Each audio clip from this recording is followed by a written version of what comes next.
Nak jadi pilot, SPM result macam mana ni? Okey, tak apa. Abang Kapten dapat banyak pertanyaan daripada parents actually, dan daripada adik-adik yang tengah ambil SPM ni pun. Okey, macam mana? Apakah kelayakan Apakah kelayakan minimum nak masuk apa ni, nak jadi pilot lah. Okey, tak apa Abang Kapten cerita. Ni Abang Kapten cerita pukul rata lah. Untuk mana-mana yang lain, ni cerita dia di Malaysia lah. Dekat overseas saya tak tahulah. Okey. Okey, yang penting SPM buat betul-betul. Okey, subjek yang penting first kita ambil bahasa Melayu dulu. Bahasa Melayu kena pass. Okey, lepas tu Maths, Matematik dengan English. Ini tak ada ampun, kena dapat A. Mana-mana yang lain pun kena dapat A. Matematik dengan English wajib A. Okey, dah 3 subjek. Okey.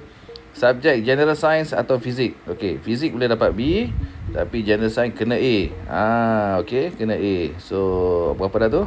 4 subjek. Lagi 2 subjek. Mana-mana subjek dalam SPM tu minimum dapat B lah. Okey, minimum B. Dapat A lagi bagus lah. Okey.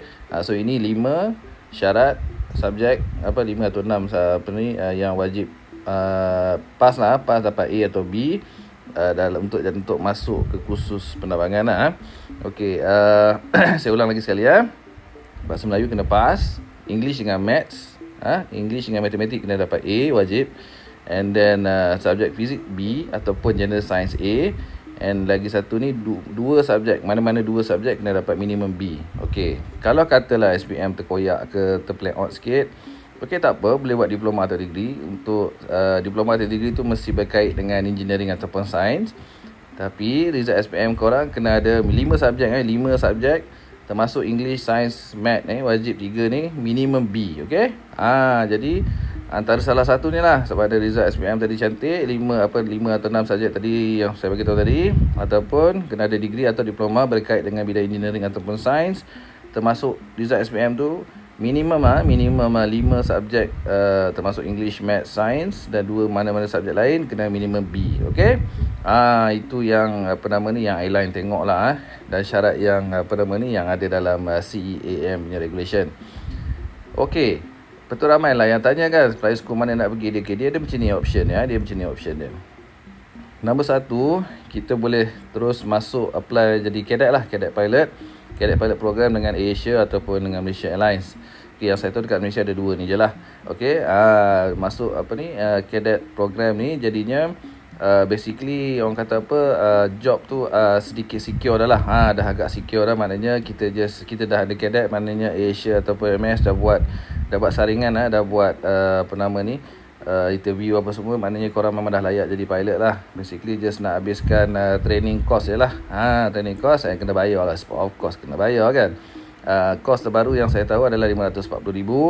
Jadi siapa-siapa ada nak minta, bukanlah Abang Kapten ni alung, bukan tapi kalau nak tanya macam mana nak dapatkan pembiayaan tu, insyaAllah lah Abang Kapten ada kawan banker dengan bank.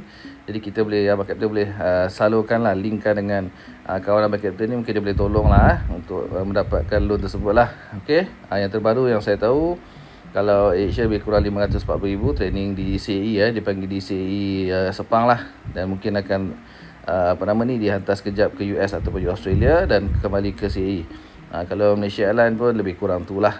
Kos dia tak jauh banyak beza pun. Okey, ada lagi satu option. Lepas SPM boleh terus masuk ke flying school.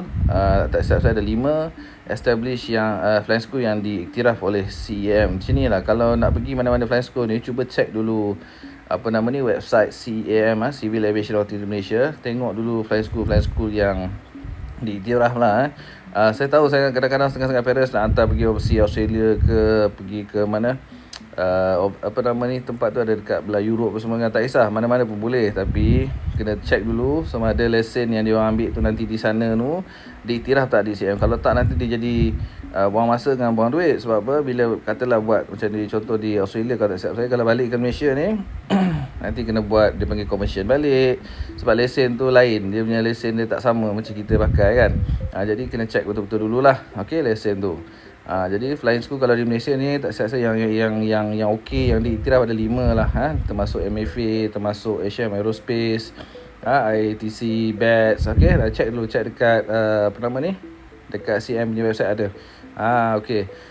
Lagi satu soalan yang paling banyak orang tanya saya adalah umur lah. Umur saya dah 30 lebih, boleh ke bang kapten nak jadi pilot? Dia macam ni tau. Nak jadi kapten ni, nak jadi kapten. Nak jadi pilot ni actually tak ada had umur. Dia maksimum dia 65 lah kan. Tapi nya untuk airline ambil awak kerja, itu yang jadi isu tu.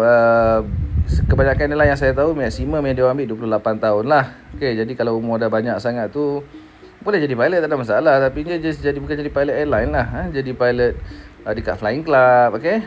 Dekat airline, dekat airline, dekat flying club yang kecil-kecil ni, bawa kapal terbang yang yelah tak, yang bukan commercial aircraft lah.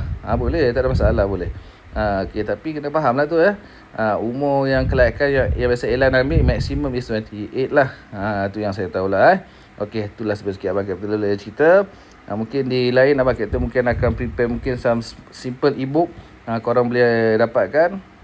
Abang Kapten akan bagi lagi detail lah. Tapi generally secara rawak, secara am ya, macam itulah requirement untuk jadi juruterbang di Malaysia ni ya. Alright, Assalamualaikum, bye bye.